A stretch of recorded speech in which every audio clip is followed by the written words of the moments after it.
Openline, Chuck Long here with you with one of our favorites here, Kevin Kennedy from the Kennedy Law Firm. It is Ask an Attorney. Those legal questions that you have on your mind, you've been wondering who to ask, you've been wondering how to ask them. All you have to do is call 737-7587 and get those questions here to us. Kevin is the expert in the field. And Kevin, another thing that I've also come to understand and learned to understand from sitting next to you for these years, a lot of times I think people are under the impression that if they have a situation, a car wreck, something like that, that they've got to just start talking and Chuck, telling everything. You make me cringe when I hear that because, yes, the general public, if I had to have some big influence, I would teach in the schools. I'd start at the elementary schools and try to teach, because we're held to this high standard of knowing the law, and then they say, well, ignorance of the law is no excuse. Well, how do we learn? And that's why I'm so grateful, Channel 5, your time to put this out here. Just don't talk. You know, they've said 90% of the people in the penitentiary are there because they talked. And so it brings on civil liability, it brings on criminal liability. Then let's just stop and use our best judgment. If I've taught anything, don't just start, because all these people are so trained to lead you down this path when you're under the impression you're helping and you're not really protecting. So yes, Chuck, don't just turn those loose lips. Do sink ships. Let your children be aware of that. Well, and another thing too that I think a lot of people assume, I think, and maybe it's just because they've heard it over the years, that people always say, you know, make sure you've got a will, but you know, even if you have a handwritten will, you don't need to go to the attorney to get this will taken care of. So I'm just going to write out a little will saying, you know, I'm going to leave it here. But it is so much more complicated than that. Oh my gosh. They say, I gotta save $100. I gotta save. I said, save $100 when the children and the nieces and the you said, I never saw that coming. All the legal problems, when we hit that Kennedy Law Firm tomorrow, the vast majority will say, I never saw this coming. I didn't know they could do that. And the will contest is agony. The worst thing that a family can do is not make some preparation. Everybody wants their children to love one another. In my years of experience, the worst sight I've ever seen is a family torn apart. Is a family what? Torn apart over a lawsuit. And whenever a family member turns, that's really serious. So I've said it before, I'll say it here. You show me a family that stands together, I'll show you a hard bunch to beat, because we know the commitment. So again, well, Kevin, that's just a simple principle. Yes, but it's powerful. It's extremely powerful. That's why, you know, the Bible says two are better than one. Threefold cord is not easily broken. You take Chuck and me and one of mine. Most people say, I don't want to mess with them. Let's go take on the single person. Even in the streets, and I want to say this, be more careful than you've ever been. I'm in the courts every single day. Aggravated domestic assault, burglary, armed robbery. Hello, come in. We're sounding the call for us to all be sensitive. Look after your family, your co-workers. Did I say it, Chuck? Absolutely. And we do believe it. And we'll be very sad and very sorry if we didn't let that extrasensory perception take over and protect us. You know, I think there's also a perception that it's hard to take on the big guys. I know a lot of times, and we've heard it, I think on the last show, we had people calling in about they were receiving bills, hospital bills. Yes. And you know how it is. There's so many bills, it's hard to keep track of them. And you're thinking, do I owe all of this? And you're just thinking, well, I guess I'll just keep paying it because the bills keep coming. And we're really busy, and you say, okay, well, that bill's this, let's just pay it because it bills. Did you pay it 2 or 3 times? And the older you get, the harder it is to keep in mind. And so many of these times can double bill you. And so even the people that we do business with, it's outrageous. You got to stay on top of your business. If you feel like you can't, you need to get some help in there. Chuck, I got to tell one. So this is the word for everybody who thinks that, you know, well, I'm covered under my insurance. I'll talk specifically to the nurses out there. Okay, the nurses say, well, I work for this home health care business and we're working in this hospital hospital and something bad happens. Well, when they get to the plaintiff's lawyer, that lawyer, we call it the shotgun approach. Kevin, what is the shot? That's where they blast with that shotgun and shoot 4 or 5 defendants. They hit the hospital, they hit the doctor, they hit the administrator, they hit the nurse. Nurse said, well, hey, I don't have to worry. I work for them. They're going to cover me. We had one, and I said, well, what did they say? They said, well, we can't cover you because we're covering the hospital. The word to the wise is have this conversation with your employer. And, you know, they can say, oh, sure, you're covered. Well, do you care if I talk to the insurance agent? Because your boss could say, y'all are covered, don't worry about anything. And the next week, that boss is fired, and then you're still, and you say, well, I never knew it until something bad happened. That's why we're listening. Well, I tell you, I received a letter, and this really threw me, from one of the hospitals here in Nashville, and it said, you may be receiving bills in error. If you feel like you have, please contact us. I started looking through, and you know, so many times you have tests or you're going to a different doctor, and the doctor's name that appears on your insurance isn't even the doctor that you saw, because it's either lab work or something like that. Yes. So you don't even know. Absolutely. And that's why you've got to stay on top of these things. I go back many times and tell the young lawyers, check, double check, triple check.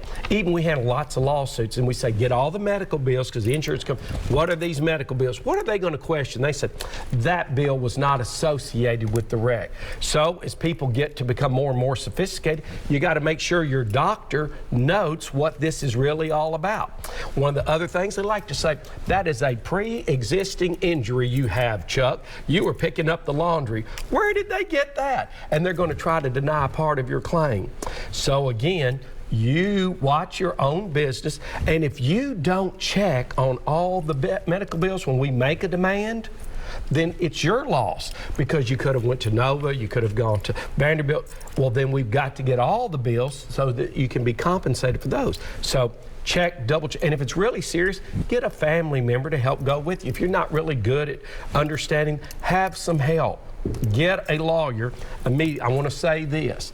If I was involved in a car wreck, we had somebody in there, and they said, can I just negotiate with them, and if it doesn't work out, I'll come to you.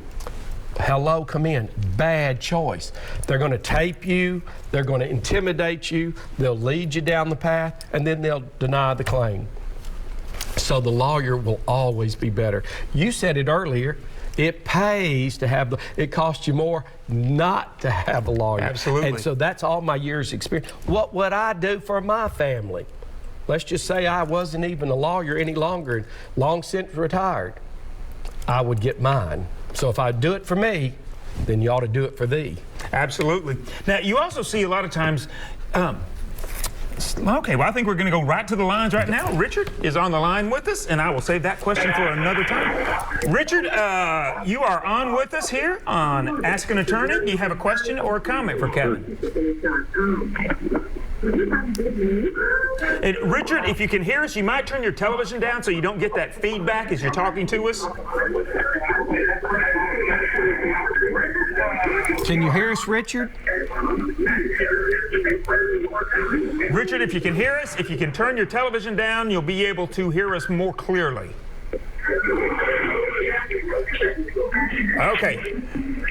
We may have to check back in with Richard, but Kevin, I'm going to go ahead and ask you that question that I had too. Sometimes, and I know, of course, we want to respect our officers of the law, but when you are involved in a situation, whatever kind of stop that you have, I know so many times people think, can I take out my camera because I want to record this? Yes. Because I want a record of it. Are you able to do that? Yes, you are. And remember, there's several agendas. I like to address this. Okay, the police have one agenda. You have an agenda. And if we get in the court system, the clerk has their job, the judge have their job, the prosecutor has his job, the defense. So do you understand? Everybody's got different jobs. And so with that, you are protecting yourself. Now, we've said it before, when you get pulled over, the odds are great that they're going to have a little, what is this? A little body cam? No, Chuck, you educated, sophisticated guy, you. And who is that on? You. And do they automatically, can I give you a copy of this, Chuck? The answer is no. because it's not in their best interest. Because perhaps, and then, a lot of times we say, okay, we want to see the body cam. Well, the camera didn't work. It was inoperable. Oh my goodness, how convenient. And so who knows what really goes on. So, but I'm just teaching us to be aware. You can always assume, and there's a subject, assume nothing. But you could assume they are recording audio and visual. You know why they always take you to the front of the automobile? Because that's where the camera is. And so then they're videoing you, and then they'll question you on where you been. If they ask you where you been, have you had anything to drink? How much have you had to drink? Well, it moves. Is that interrogation? Is that investigation? Your lips. You say, well, I've had 20 beers. Well, 20 beers, hello, come in. What jury wouldn't convict you if you said that? True? There you go. So your own words, you don't have to give that kind of information up. And you say, Kev, what do? You try to learn, protect, and we don't ever believe in drinking and driving. You put yourself at risk, you put everybody at risk. When we do have a drunk driver, it makes everybody's insurance go up. So public policy is to protect all of us. And the Constitution, 5th Amendment, 4th Amendment, they're to protect you. The Constitution says you have rights, so do we. All right, good advice. Let's go back to the lines right now. Aaron is on the line with us. Aaron, we're glad you're joining us here on Open Line. Do you have a question or a comment for Kevin? Yes, please. I have a question for Kevin. All right. I got injured at work, and I've been home for the past 3 weeks now. And I'm currently going through my therapy and all those things. I wanted to find out if I will be compensated for the weeks that I've been home. Yeah. Okay. First off, if you're ever in an accident, is lost wages a part of it? Absolutely. Because otherwise you would have been able to carry on your everyday work, go and pay your bills. So there are lost wages, and I would keep up with that. What else would I keep up with? You're in therapy. I would charge that insurance company mileage to and from, because we know that is an expense. Would you have had that expense had it not happened? Remember the the formulas. They had to be negligent. The negligence was the proximate cause of your injury, and there's damage. When you fit that formula, then they are supposed to pay you. You're supposed to be compensated. Compensatory damages, that's money. And if their actions were so gross, then we could ask for punitive damages. And there's a host of, if we went into the law library, there would be books that would cover this, all the walls around here. There's so many cases. But to answer that question very simply, yes, keep up. Now, what's the insurance company going to say? Well, how much did you make an hour? Can you get your employer to give us something that said that you were working 40 hours a week, you were making $30 an hour? We're going to make a claim against that. There you go. All right, thank you so much for calling in, Aaron.